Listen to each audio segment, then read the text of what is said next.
Hi student, जैसे कि हमारा स्टैटिक्स में पेपर 1 चल रहा है और लास्ट वीडियो में हम सेक्शन डी कंप्लीट करके आए। आज हम सेक्शन ई स्टार्ट कर रहे हैं। ठीक है, तो देखो हमें क्वेश्चन मिला हुआ है, मीनिंग समझे।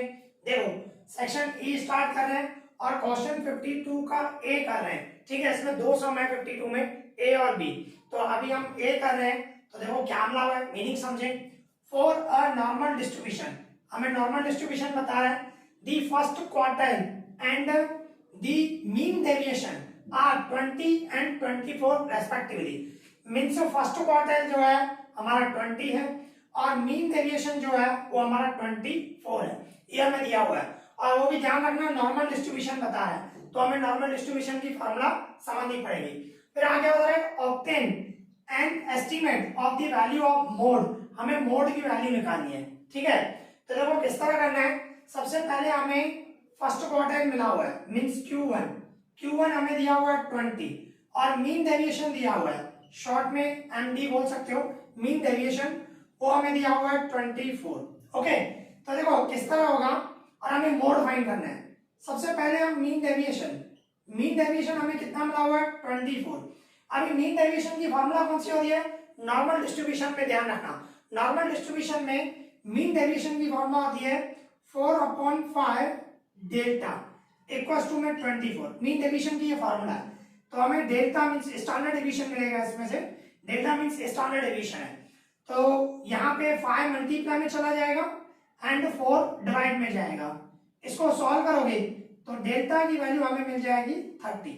ठीक है, तो ये हमारा पहला स्टेप हुआ। अभी दूसरा स्टेप देखो, अभी क्वार्टाइल डेविएशन की फॉर्मूला होती है मीन मींस 2/3 डेल्टा।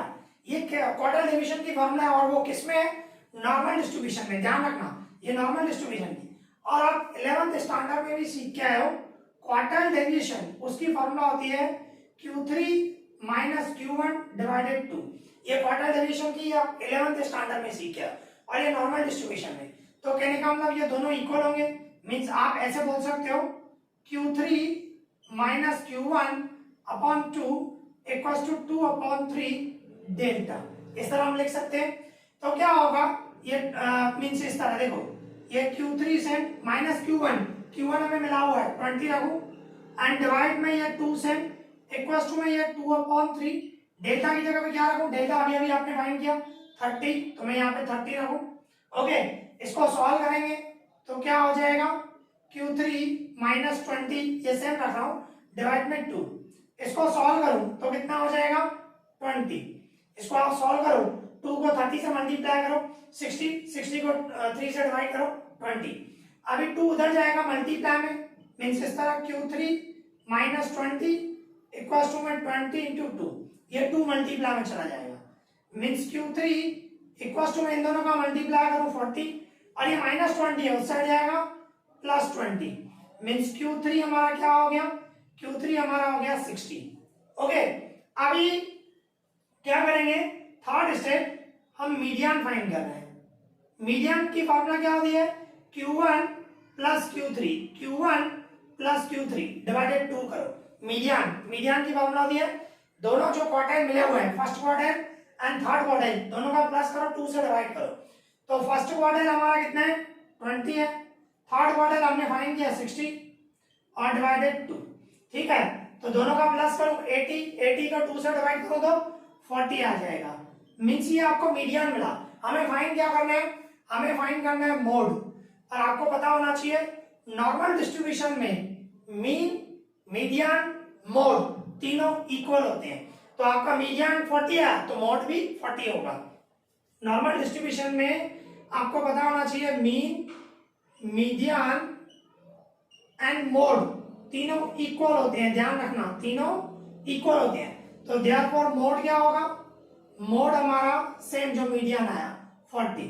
ओके, इस तरह करना है, बिल्कुल सिंपल है।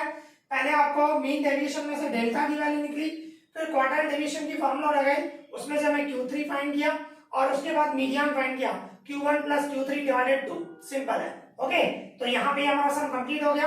अभी आगे देखते हैं। ठीक है, अभी हमारे पास क्वेश्चन नंबर 52 का बी है। तो देखो क्या मिला हुआ है, मीनिंग समझे। 52 का बी देखो क्वेश्चन की मीनिंग समझे।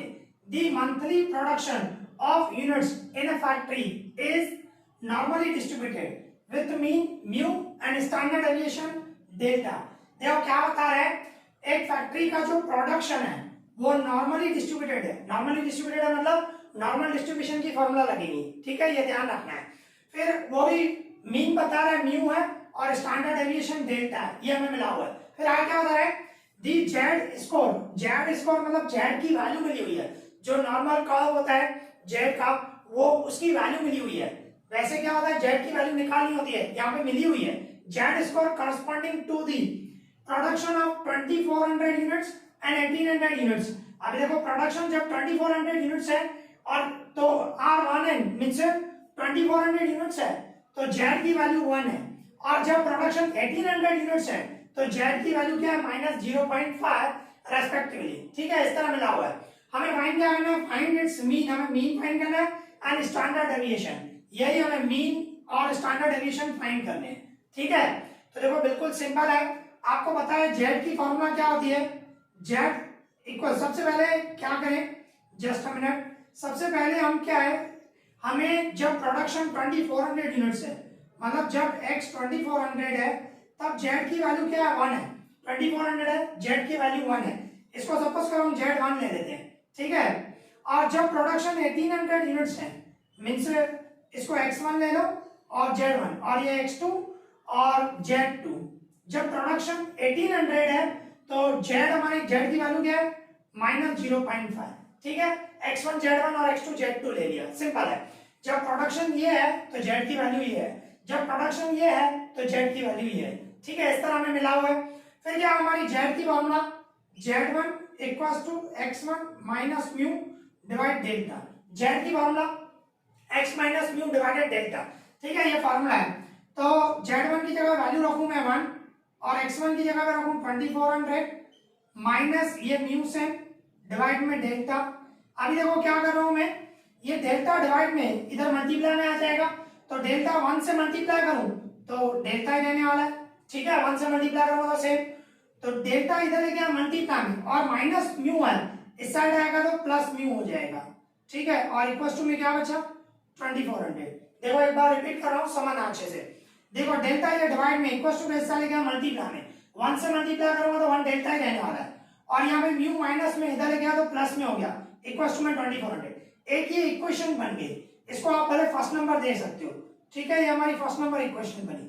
अभी आ जाओ इसके लिए, यही सेम फार्मूला तो वही रहने वाली है x2 minus mu divide delta, z की जो फार्मूला होती है वही है, सिर्फ z2 और x2 लिखा और कुछ भी नहीं, ठीक है।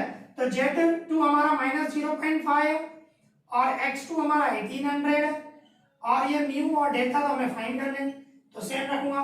अभी देखो क्या करूंगा, ये -0.5 डेल्टा इधर मल्टीप्लाई में आ गया मतलब -0.5 डेल्टा मल्टीप्लाई में, और ये माइनस म्यू ऐसा आएगा प्लस म्यू और इक्वल टू में क्या बचा 1800। देखो एक बार फिर से रिपीट कर रहा हूं, ये -0.5 डेल्टा इधर मल्टीप्लाई में है -0.5 डेल्टा माइनस म्यू ऐसा आएगा प्लस म्यू हो गया और इक्वल टू में 1800, तो इसको मैं दे दूंगा सेकंड नंबर इक्वेशन। ये दो इक्वेशन हमारी बन गई। अब इन दोनों इक्वेशन को एलिमिनेशन मेथड से सॉल्व करना है तो हमें मीन और स्टैंडर्ड डेविएशन मिल जाएगा, सिंपल है। दोनों इक्वेशन में साथ में ले रहा हूं फ्रॉम फर्स्ट एंड सेकंड। तो देखो फर्स्ट नंबर हमारी इक्वेशन है delta plus mu equals to 2400 और -0.5 डेल्टा प्लस म्यू डिवाइड में 1800, ओके, इस तरह हुआ। अभी क्या करूंगा, साइन चेंज करूंगा क्योंकि देखो म्यू प्लस में म्यू प्लस में, साइन चेंज कर दूंगा तो कट हो जाएगा ना, तो इन सब की साइन चेंज करूंगा। इसको माइनस है तो प्लस समझो, इसको प्लस है तो माइनस, इसको प्लस है तो माइनस, सबकी साइन चेंज हो गई, ठीक है। तो आप देखो म्यू प्लस में म्यू माइनस में कट हो जाएगा। अभी नीचे वाली सिंबल देखनी है, अभी देखो इसको प्लस है इसको भी प्लस है, प्लस प्लस प्लस होगा तो यहाँ पे कुछ भी नहीं है तो 1 समझो, 1 और 0.5 मतलब 1.5 डेल्टा, इनका प्लस किया 1 और, क्योंकि सिंबल अभी नीचे वाली देखनी है, ध्यान रखना साइन चेंज किया हमने, तो 1 और 0.5 1.5 डेल्टा और इक्वल टू में इसमें माइनस है तो 2400 में से 1800 है तो क्या हुआ 600, ठीक है। अभी 1.5 डिवाइड में जाएगा डेल्टा इक्वल टू 600 डिवाइड में 1.5, इसको डिवाइड करो तो डेल्टा की वैल्यू मिल जाएगी 400। ये डेल्टा की वैल्यू मिल गई। Delta means standard deviation. हमें स्टैंडर्ड डेविएशन फाइंड करना था ना, मीन एंड स्टैंडर्ड डेविएशन। ये स्टैंडर्ड डेविएशन आ गया। अभी स्टैंडर्ड डेविएशन की वैल्यू सिंपल है, फर्स्ट में रख दो, मीन मिल जाएगा। अभी फ्रॉम फर्स्ट हम फर्स्ट नंबर इक्वेशन ले रहे हैं। हमारी फर्स्ट नंबर इक्वेशन है delta plus mu equals to 2400। ठीक है, कोई भी इक्वेशन ले सकते हो, सेकंड भी ले सकते हो। तो डेल्टा की जगह मैं 400 रखूं, 400 प्लस म्यू इक्वल्स टू 2400। तो ये म्यू इक्वल्स टू 2400, ये प्लस 400 है, उससे जाएगा माइनस 400। तो म्यू मींस मीन मिल गया, कितना आ गया 2000। सिंपल। तो यहाँ पे हमें मीन भी मिल गया। हमें फाइंड यही करना था, मीन और स्टैंडर्ड। तो मीन हो गया हमारा 2000 और स्टैंडर्ड डेविएशन हो गया 400। ओके, तो यहाँ पे हमारा सम कंप्लीट हो गया। अभी आगे देखते हैं। ठीक है, अभी हमारे पास क्वेश्चन नंबर 53 है। तो देखो क्या मिला हुआ, उसकी मीनिंग समझे। देखो क्वेश्चन नंबर 53 क्या बता रहा है, the weight of randomly selected 500 adult persons from a region of a city follows normal distribution. देखो भाई, कोई भी सिटी है, उसकी एक रीजन से, एक एरिया से 500 पीपल जो है उनको सिलेक्ट किया गया और उसका वेट दिया गया। तो जो वेट आया ना, वो नॉर्मल डिस्ट्रीब्यूशन को फॉलो कर रहा है। तो हमें नॉर्मल डिस्ट्रीब्यूशन के हिसाब से सोचना है। ठीक है, फिर आगे होता है दी एवरेज वेट। एवरेज बता रहा है, एवरेज मींस मीन होता है। ठीक है, एवरेज का मतलब mean. Average weight of these persons is आना चाहिए 55 kg। तो ये मीन है, average. And it's standard deviation means delta है, ये 7 है। ठीक है ना, तो हमें क्या दिया हुआ है, मीन है हमारा 55 kg। ओके, ये मीन, और स्टैंडर्ड डेविएशन हमारा 7 kg। ध्यान रखना। ठीक है, ये हमें मिला हुआ है। फिर हमें फाइंड क्या करना है, first number estimate the number of persons. ध्यान रखना, नंबर ऑफ पर्संस बोल रहा है, मींस इसमें जो प्रोबेबिलिटी आएगी, हमें जो फाइंड करना है नॉर्मल डिस्ट्रीब्यूशन के हिसाब से, जो भी आंसर आएगा ना, उसको आपको 500 आपने सेलेक्ट किया ना, तो 500 से मल्टीप्लाई करेंगे। ठीक है, तो number of persons having wait between, भाई वेट जो है इनके बीच में हो 41 kg टू 62 kg। 41 से लेकर 62 kg के बीच में वेट हो, तो उसके प्रोबेबिलिटी से उतने कितने लोग होंगे, नंबर ऑफ पर्सन फाइंड करना है। ठीक है, तो मींस देखो किस तरह होगा। पहला नंबर कर रहे हैं, सेकंड बाद में कर रहे हैं। तो फर्स्ट नंबर हम करें, फर्स्ट नंबर मींस हमें प्रोबेबिलिटी फाइंड करनी है। किसकी प्रोबेबिलिटी फाइंड करनी है, 41 लेस देन और equal to x less than और इक्वल टू 62। ठीक है, तो इसमें क्या है, पहले हमें z की वैल्यू निकालनी होती है और कर्व निकालना। पहले कर्व के लिए थोड़ा स्पेस छोड़ लेते हैं, z की वैल्यू फाइंड करते हैं। z इक्वल टू हमारी formula x minus mu divide delta. ठीक है, और वो भी 2 का रहेगा, z equal to x minus mu divide में डेल्टा। तो वैल्यू रखें, पहले x की जगह पे मैं ये रखूंगा 41। ठीक है, 41, और मीन हमारा 55 kg है, 55, और डेल्टा हमारा 7 है। तो 41 में से 55 है तो -14 डिवाइड 7, टेबल लगाओगे तो -2, z की वैल्यू आई -2। ठीक है, अभी इसको सॉल्व करें। x की जगह अभी कौन सी वैल्यू रखोगे, 62। पहले 41 रखा, अभी 62 रखेंगे, 62, और मीन है हमारा 55 और डेल्टा हमें दिया हुआ है 7। फिर 62 में से 55 है 7, नीचे 7 कट जाएगा 1, मीन z की वैल्यू पहले -2 आई और दूसरे की 1 आई। जब x की जगह पे हम 41 रख रहे हैं तो -2 है, और x की जगह 62 रख रहे हैं तो 1 आ रहा है। तो इसका मतलब कर्व कैसा निकलेगा, मीन्स हमारा कर्व जो है इस तरह निकलेगा। ध्यान रखना, बीच में आता है z इक्वल टू 0। ठीक है, नॉर्मल डिस्ट्रीब्यूशन में बीच में 0 आएगा, और अभी हमारा -2 और 1 है। 0 की लेफ्ट साइड यहाँ पे -2 आएगा, और 1 है, 1 जो है प्लस में है तो 0 के इस साइड आएगा 1, यहाँ पे 1 आएगा। मीन्स हमें -2 और 1 के बीच में हमें इसकी एरिया चाहिए, प्रोबेबिलिटी चाहिए, जो भी बोलो। पर इसमें क्या होता है, हमेशा 0 से सोचना होता है। तो 2 कर्व और निकलेंगे 0 से। अगर तो मैं सोचूं तो 2 कर्व ऐसे निकलेंगे। देखो सबसे पहले हमें क्या करना पड़ेगा, यहाँ पे z इक्वल टू 0, यहाँ पे भी z इक्वल टू 0। यहाँ पे पहले -2 ले लेता हूँ, हमें 0 से सोचना है। मतलब -2 से लेकर 0, ठीक है, एक ये हुआ।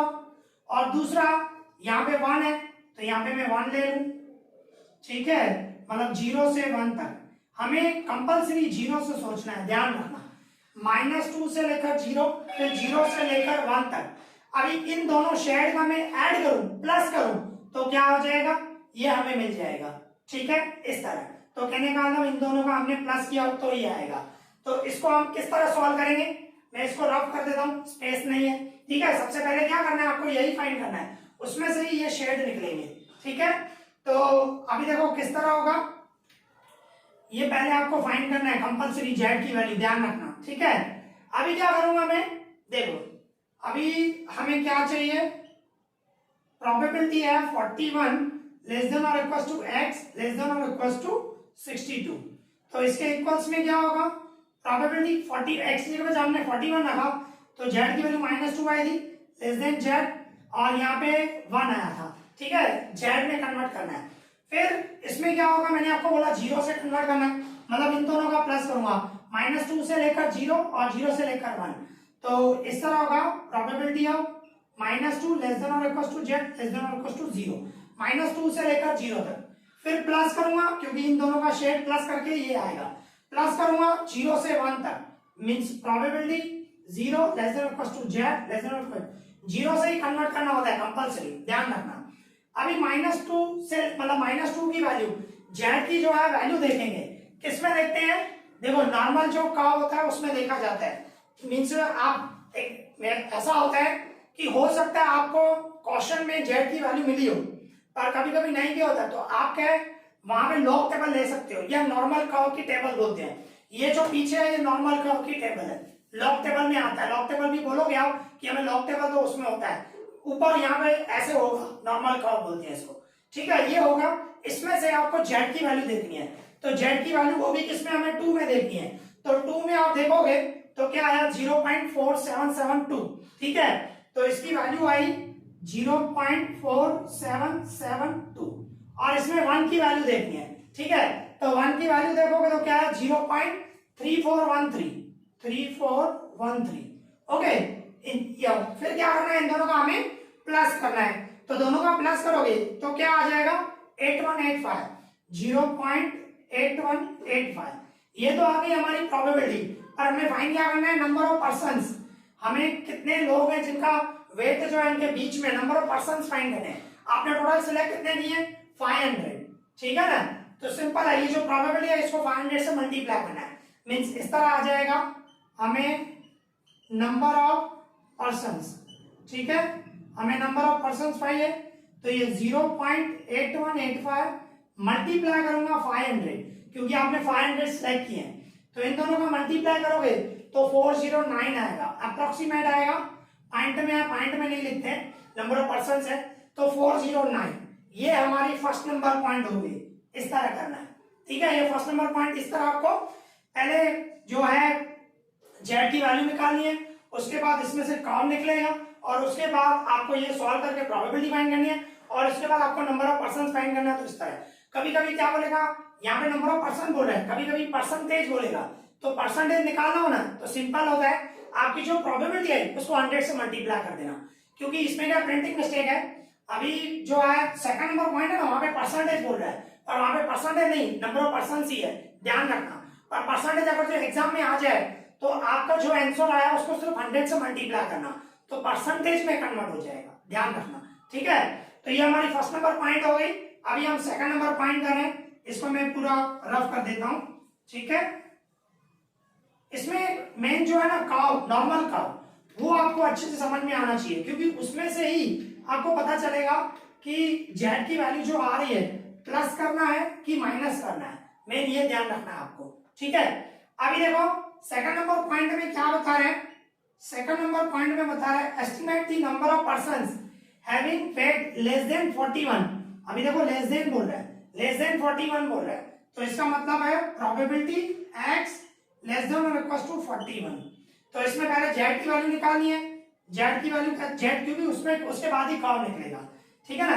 तो z की वैल्यू हम निकालें, z की value x minus mu divide delta, x की जगह मैं रखूंगा 41 और म्यू तो हमारा मीन मतलब 55 है और डेल्टा हमारा 7 है। फिर 41 में से 50 माइनस 14 और 7 से माइनस 2 आया जैसे अभी अभी फाइंड किया। तो कहने का मतलब जेड की वैल्यू -2 आई। तो काउ मैं निकालूं तो काउ कैसे निकलेगा आप देख सकते हो। देखो सबसे पहले यहाँ पे जेड इक्वल टू 0, -2 यहाँ पे लेफ्ट साइड आएगा, यहाँ पे -2 और उसमें भी हमें लेस देन है, ठीक है ना, लेस देन बता रहा था। तो लेस देन और इक्वल टू हो तो शेड जो है -2 से कम इस साइड जाएगा अप टू इंफिनिटी, ठीक है, इस साइड जाएगा। तो हमें तो 0 से सोचना होता है, मैंने आपको बताया। तो 0 से सोचना है तो कैसे सोचोगे, सिंपल है। देखो सबसे पहले आपको z इक्वल टू 0 रख दो और यहाँ पे z इक्वल टू 0। सबसे पहले क्या करना है आपको, माइनस इंफिनिटी तक, यहां तक माइनस इंफिनिटी तक शेड निकाल दो, मतलब 0 से लेकर माइनस इंफिनिटी इस साइड पूरा शेड। और यहाँ पे निकालो, यहाँ पे -2 निकालो, ठीक है, क्योंकि -2 चाहिए हमें। मैंने बोला आपको 0 से सोचना है, 0 से माइनस इंफिनिटी, 0 से -2। अभी आप सोचो ये जो शेड है इस शेड में से ये शेड निकाल दूं, रिमेनिंग क्या बचेगा, यही शेड बचने वाला है। आप सोचो ये पूरा शेड हुआ, ठीक है, इसमें से ये मैं निकाल दूं तो रिमेनिंग यही क्वेश्चन बचेगा। तो कहने का मतलब इसमें से ये माइनस होगा तब जाके हमें ये शेड मिलेगा, ठीक है। तो अभी यहाँ पे माइनस करना है, इस चीज का ध्यान रखना, शेड में से ही पता चलता है हमें प्लस होगा कि माइनस होगा। अभी देखो इसको सॉल्व करेंगे, हमें x लेस देन और इक्वल टू 41 है तो p x की जगह मैं z रखूं लेस देन और इक्वल टू -2 हो जाएगा, ठीक है ना। जब x की जगह 41 लगा तो z की वैल्यू -2 है। तो इसका मतलब हमें तो 0 से सोचना, मैंने अभी अभी बताया। तो माइनस इंफिनिटी लेस देन और equal to z less than और इक्वल टू 0, मैंने आपको बोला 0 से ही सोचना है, ठीक है। उसमें से माइनस करूंगा, -2 लेस देन और equal to z less than और इक्वल टू 0। देखो माइनस इंफिनिटी से लेकर 0 पूरा माइनस और -2 से लेकर 0 तक, इसमें से ये माइनस किया, देखो बीच में मैंने माइनस की सिंबल रखी, ठीक है। इसमें से ये माइनस करूंगा तो ये शेड आएगा। तो अभी वैल्यू रखें, माइनस इंफिनिटी मतलब 0.5 होता है, 0.5 माइनस इंफिनिटी से लेकर 0 तक उसकी वैल्यू 0.5 होता है, ध्यान रखना। 0.5 माइनस, अभी 2 की वैल्यू पीछे देखनी है, मैंने आपको जैसे बताया नॉर्मल कर्व में इसमें, ठीक है। तो उसमें 2 की वैल्यू 0.44772 था, अभी अभी हमने देखा था, ठीक है ना, 0.4772। अभी 0.5 में से ये माइनस करूंगा तो क्या आ जाएगा 0.0228, ठीक है। तो ये हुई हमारी प्रोबेबिलिटी। पर अभी हमें क्या फाइंड करना है, नंबर ऑफ पर्संस, ध्यान रखना। अगर जो परसेंटेज होगा तो 100 से मल्टीप्लाई करना, 2.28% आएगा। पर हमें यहाँ पे नंबर ऑफ पर्संस बोलना है तो किससे मल्टीप्लाई करना पड़ेगा, 500, क्योंकि आपने 500 पीपल सिलेक्ट किए हैं, ओके। तो नंबर ऑफ पर्संस हमें निकालना है, अब नीचे लिखना, इधर स्पेस नहीं है।